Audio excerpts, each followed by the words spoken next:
خدا یسوع مسیح کا فضل آپ سب پر ہوتا رہے۔ خدا کا شکر کرتے ہیں آج کے سہانے لمحہ کے لیے جو خدا نے بخشا ہے۔ آج جس عنوان پر بات کرنا چاہتا ہوں وہ ہے بھیڑ۔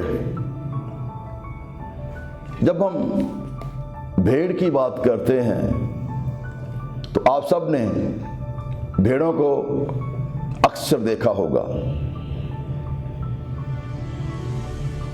لفظ بھیڑ عموماً سادگی، حلیمی، فروتنی اور کامل پیروی کی مثال ہوتی ہے۔ بھیڑ عام طور پر بہت نرم مزاج، خاموش طبع ہوتی ہے۔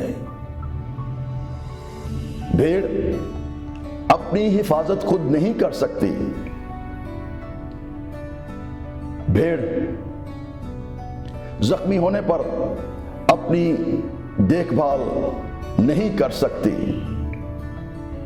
بھیڑ اپنی گندگی خود صاف نہیں کر سکتی۔ بھیڑ کو اپنی سمت کا احساس نہیں ہوتا۔ بھیڑ اپنی سمت کا خود تعین نہیں کر سکتی، بلکہ ان کو رہنمائی کی ضرورت ہوتی ہے۔ انہیں غلہ سے یا باڑے سے لے جانا اور پھر ان کو واپس لانا پڑتا ہے۔ حسب عادت اپنے گھر کا پتہ ان کو نہیں چلتا، بلکہ بھٹک جاتی ہیں۔ زبور 119 اس کی 176ویں آیت میں زبور نویس فرماتا ہے، میں کھوئی ہوئی بھیڑ کی مانند بھٹک گیا ہوں، اپنے بندہ کو تلاش کر، کیونکہ میں تیرے فرمان کو نہیں بھولتا۔ بھیڑ کے پاس تیز دانت نہیں ہوتے جس سے وہ دفاع کر سکے، اور نہ ہی وہ تیز دوڑ سکتی ہے کہ بچ سکے۔ وہ کتے، بھیڑیے اور شیر کا مقابلہ نہیں کر سکتی۔ بھیڑ ہر وقت شکاری درندوں کے خطرہ میں ہوتی ہے۔ ڈر اور دہشت اس کا پیچھا کرتے ہیں۔ حزقیل 34 باب اس کی 31ویں آیت میں لکھا ہے، مشرقی چرواہے اپنی بھیڑوں کو نام دیتے تھے جیسے ہم اپنے کتوں یا گھوڑوں کو نام دیتے ہیں۔ ہر بھیڑ اپنا نام جانتی ہے جب اس کو بلایا جاتا ہے، اگرچہ وہ غلہ کے اندر ملی جلی ہوتی ہیں، لیکن چرواہے کی آواز پر ایک دم الگ ہو جاتی ہے۔ مشرقی چرواہے اپنے غلہ کو چرانے اور پانی پلانے کے لیے ان کی رہنمائی کرتے ہیں۔ زبور 23 اس کی پہلی 3 آیات میں لکھا ہے، خداوند میرا چوپان ہے، مجھے کبھی نہ ہوگی، وہ مجھے ہری ہری چراگاہوں میں بٹھاتا ہے، وہ مجھے راحت کے چشموں کے پاس لے جاتا ہے، وہ میری جان کو بحال کرتا ہے، وہ مجھے اپنے نام کی خاطر صداقت کی راہوں پر لے چلتا ہے۔ بھیڑ اپنے چرواہے کی آواز سن سکتی ہے، اس کی آواز کو پہچانتی ہے، وہ جذباتی ہوتی ہیں۔ یوحنا کی انجیل کے 10ویں باب کی 3 آیت سے 5 آیت تک اگر ہم مطالعہ کریں تو وہاں پر لکھا ہے، اس کے لیے دربان دروازہ کھول دیتا ہے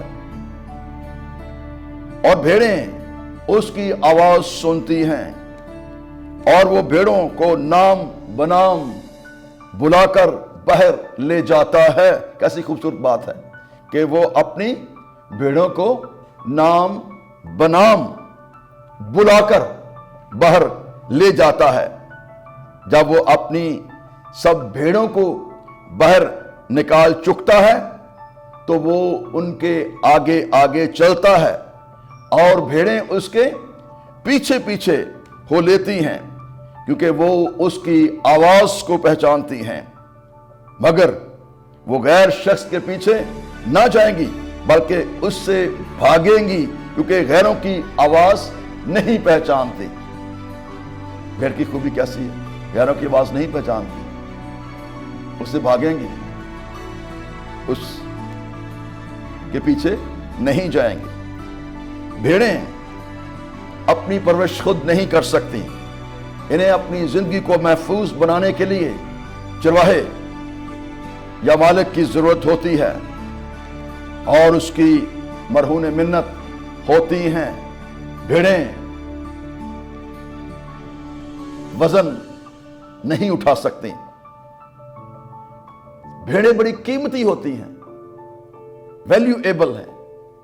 وہ اپنے بال کتروانے والے اور ذبح کرنے والے کے ہاتھوں میں بے بس ہوتی ہے۔ بھیڑ اپنے بال کتروانے والے کے سامنے بے زبان ہوتی ہے۔ بھیڑیں اکثر قربانی دینے کے لیے استعمال کی جاتی ہیں۔ انسان کو دودھ، گوشت اور اون جیسی چیزوں سے آراستہ کرتی ہیں۔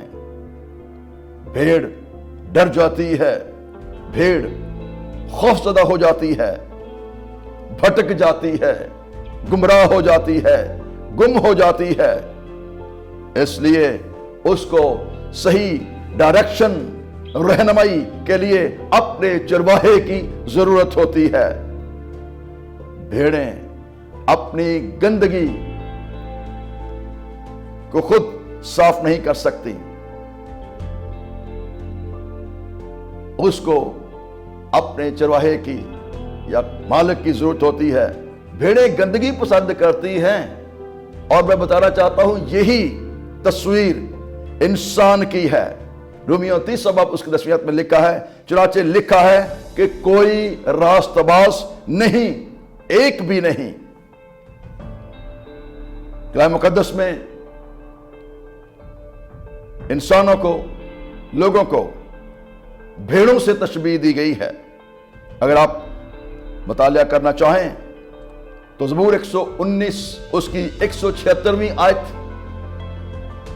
یسایہ 56 باب اس کی 7ویں اور 8ویں آیت، یرمیہ 34 باب اس کی 6 اور 31ویں آیت، اور پھر متی کی انجیل کے 8ویں باب کی 12ویں آیت سے لے کر 14ویں آیت، لوکا 15 باب کی 30ویں آیت سے لے کر 7ویں آیت تک، ان تمام حوالہ جات میں آپ بھیڑوں کے تعلق سے پڑھ سکتے ہیں۔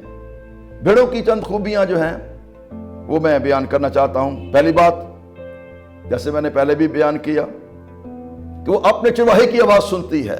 دوسری بات، وہ اپنے چرواہے کے پیچھے پیچھے چلنے کی اہلیت رکھتی ہیں۔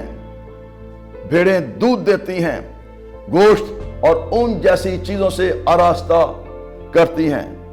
چوپان لوگوں کی سب سے، جو چوپان تھے ان کی سب سے اہم ملکیت بھیڑ بکریاں اور گائے بیل تھے۔ یہ دودھ، اون، گوشت اور کھال جس سے لباس اور مشکیں بنائی جاتی تھیں۔